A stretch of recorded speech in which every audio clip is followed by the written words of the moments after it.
కల్వకుంట్ల కవిత దారి ఎటు? బీఆర్ఎస్ నుంచి సస్పెండ్ అయిన తర్వాత సైలెంట్ గా ఉన్న కవిత మళ్ళీ యాక్టివ్ అవుతున్నారా అంటే అవుననే చర్చలు వినిపిస్తున్నాయి. కేసీఆర్ గారాల పట్టి కల్వకుంట్ల కవిత బీఆర్ఎస్ నుంచి సస్పెండ్ అయ్యాక భవిష్యత్తు కార్యాచరణపై చర్చలు సమావేశాలు జరుపుతున్నారు. తెలంగాణ జాగృతిని బలోపేతం చేస్తూ పలువురిని పదవులలో నియమిస్తూ పూర్తిస్థాయి జాగృతి కార్యకలాపాలపై కవిత దృష్టి సారించారు.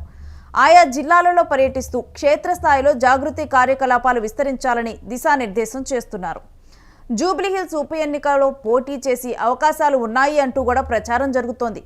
గతంలో జూబ్లీహిల్స్ మాజీ ఎమ్మెల్యే విష్ణువర్ధన్ రెడ్డి ఆమె ఇంటికి వెళ్లి కలిశారు.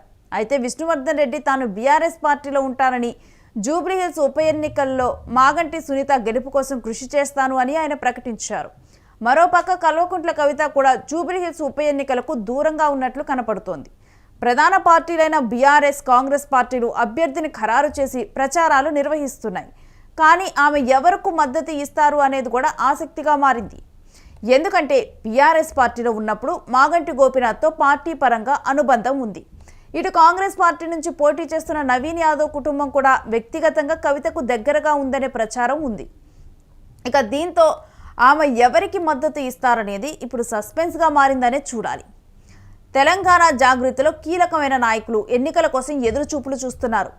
తెలంగాణ జాగృతి నుంచి పోటీ చేసి స్థానిక సంస్థల ఎన్నికల్లో గెలవవచ్చని కల్వకుంట్ల కవిత వెంట తిరుగుతున్నారు. అదే సమయంలో తెలంగాణ జాగృతి సంస్థలో పదవులన్నిటినీ మైనార్టీలు, గిరిజనులకే కేటాయిస్తూ ఉన్నారు. ప్రధాన పదవుల్లో వారినే నియమిస్తూ ఉండటంతో కవిత లక్ష్యం వేరేలా ఉందా అనే సందేహం తలెత్తుతుంది. మైనార్టీలకు, గిరిజనులకు ఏ రాజకీయ పార్టీలోనూ రాజకీయ ప్రాధాన్యత దక్కటం లేదనే ప్రచారం ఉండగా కవిత మాత్రం బీసీలకు అధిక ప్రాధాన్యత ఇస్తున్నట్లు తెలుస్తోంది. బీసీ రిజర్వేషన్ల ఉద్యమం కోసం కొట్లాడుతున్న కవిత పేరు ముందు వరుసలో ఉంది. ఇక ఆమె కూడా ఈ విషయాన్ని బహిరంగంగానే చెప్పుకుంటున్నారు. పార్టీ ఏమో ఏదైతే పరిష్కారం చేయాలో, ఏదైతే గవర్నర్ దగ్గర బిల్లు పాస్ చేయాలనో, ఆర్డినెన్స్ పాస్ చేయాలనో, ఏదైతే రాష్ట్రపతి దగ్గర బిల్లు పాస్ చేయాలనో ఆ పని చేయకుండా ప్రజాస్వామ్యాన్ని అపహాస్యం చేసేటట్టుగా నిన్న ఈటెల రాజేందర్ గారు కూర్చొని ఏం మాట్లాడతారు? మీరు ఎన్నికలకు పోకండి, డబ్బులు ఖర్చు పెట్టుకోకండి, ఎన్నికల రిజల్ట్స్ వస్తే కూడా మేము క్యాన్సిల్ చేపిస్తామని చెప్తాడు. ఈటెల రాజేందర్ బీజేపీ పార్టీ ఏమన్నా కోట అండి? జడ్జిల వీళ్ళేమన్నా? అంటే వీళ్ళ ఉద్దేశం ఏంది? మంచి ఉద్దేశం అయితే కాదన్న విషయం ప్రజలకు అర్థమవుతుంది. ఇవాళ ఎన్నికలు జరిగితేనట వీళ్ళు పోయి కోట్ల క్యాన్సిల్ చేపిస్తారట. అసలు బిల్లు ఇవ్వాల్సిందే మీరు కదా, రిజర్వేషన్ ఇవ్వాల్సిందే మీది కదా. ఎంత ద్రోహపూరితమైన మాటలు మాట్లాడుతున్నారు, ఎంత మోసపూరితమైన మాటలు మాట్లాడుతున్నారు. ఇవాళ ఈటెల రాజేంద్ర అన్న గారిని, భారతీయ జనతా పార్టీని నేను డైరెక్ట్గా ఒకటి అడుగుతా ఉన్నా, ఇదేనా మీ పార్టీ వైఖరి? ఇదేనా బీసీల పట్ల మీకున్న చిత్తశుద్ధి? ఇది మీ అఫీషియల్ స్టాండా? మీ అధ్యక్షుడు చెప్పిండా? మీ అధ్యక్షుడేమో జీవన్ స్వాగతిస్తున్నా అంటాడు, ఈటెల రాజేంద్ర గారేమో బయటకు వచ్చి, ఆయన మెంబర్ ఆఫ్ పార్లమెంటు, ఆయన బయటకు వచ్చేమో ఏం మాటలు అవి? ఒక ఉద్యమకారుడు, బీసీ బిడ్డ, మీకు ఎంత బాధ్యత ఉండాలి? ఎట్లా మాట్లాడతారు మీరు అట్లా? ఈటెల రాజేంద్ర అన్న గారు తక్షణమే క్లారిఫికేషన్ ఇవ్వాలి. అంటే ఇది ఏం కుట్ర? ఒక పక్క కాంగ్రెస్ పార్టీ ఏమో జీవో ఇస్తుంది, ఇంకో పక్క జీవోని అడ్డుకోవడానికి వాళ్ళే కోర్టుకు పోతారు, ఇంకొక పక్క ఎలక్షన్ వస్తుంది అనేటటువంటి సంబరంలో కనీసం చాలా చోట్ల బీసీలకు అవకాశం వస్తుందని అనుకుంటుంటే మీరు ఎన్నికలకు పోకండి, మీరు ఖర్చు పెట్టుకోకండి, మేము కోర్టుకు పోతామని చెప్తారా? మీరు ఏం పార్టీ మీది? మీరు కేంద్ర ప్రభుత్వంలో పరిపాలన ఉన్నారు, ఎట్లా మాట్లాడతారు? కోర్టులకు, జడ్జిలకు మీరు ఎట్లా ఇస్తారు ఆర్డరు?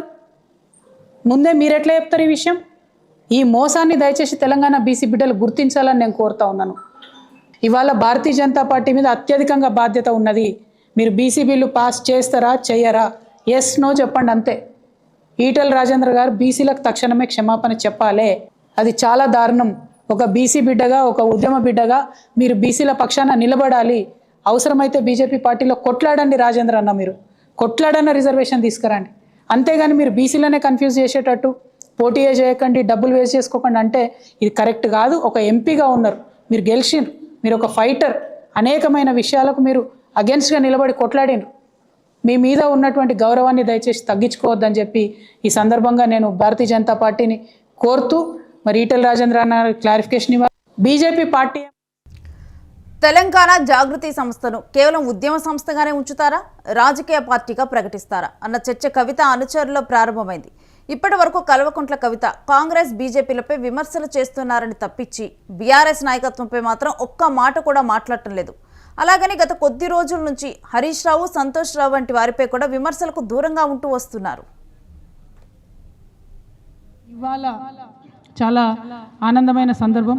ఎందుకంటే ఒకప్పుడు ఇక్కడ ఉన్నటువంటి అందరం కలిసి కొట్లాడితే కప్పటి పాండురంగారెడ్డి అన్నగారి ఆధ్వర్యంలో అందుగుల సత్యనారాయణ గారు, సోదరి గంగా భవానీ గారు, అట్లానే వెంకటరమణారెడ్డి గారు, గణేష్ నాయక్ గారు, మరి తమ్ముడు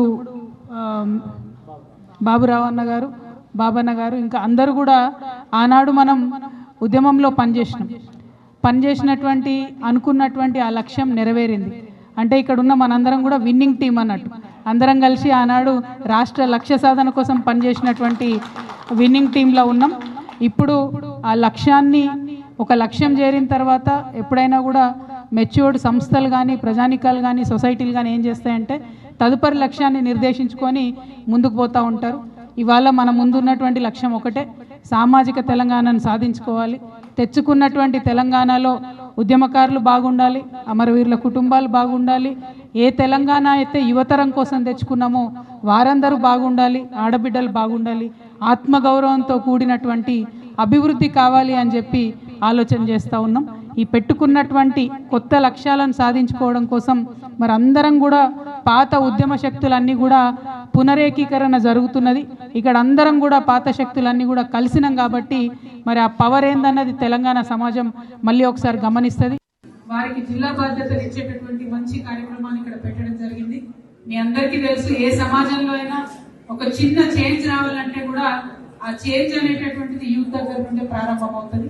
వారి మైండ్ లో ఒక ఆలోచన వచ్చిందంటే సమాజాన్ని మార్చేంత వరకు కూడా వారు వదిలిపెట్టకుండా పనిచేస్తారు. ఇవాళ తెలంగాణ ఉద్యమం సక్సెస్ అయినా, ఆనాడు ఇండియాకి స్వాతంత్రం కోసం పోరాటం చేసిన ఇండిపెండెన్స్ మూవ్మెంట్ సక్సెస్ అయినా, యువత పాత్ర లేని సమాజంలో ఎప్పుడు కూడా మార్పు రాలేదు. సో ఫ్యూచర్ లో కూడా తెలంగాణలో ఖచ్చితంగా ఒక మంచి సమాజాన్ని మనం స్థాపించాలనుకుంటున్నాం. అందరికీ మంచి ఫలితాలు వచ్చే విధంగా సమాజాన్ని స్థాపించాలనుకుంటున్నాం.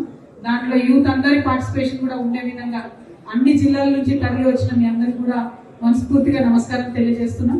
మరి ఇచ్చినటువంటి బాధ్యతని కష్టపడి చక్కగా పనిచేయాలని, జాగృతి సంస్థకు, తెలంగాణ రాష్ట్రానికి మంచి పేరు తెచ్చే విధంగా పనిచేయాలని కూడా మీ అందరినీ రిక్వెస్ట్ చేస్తున్నా.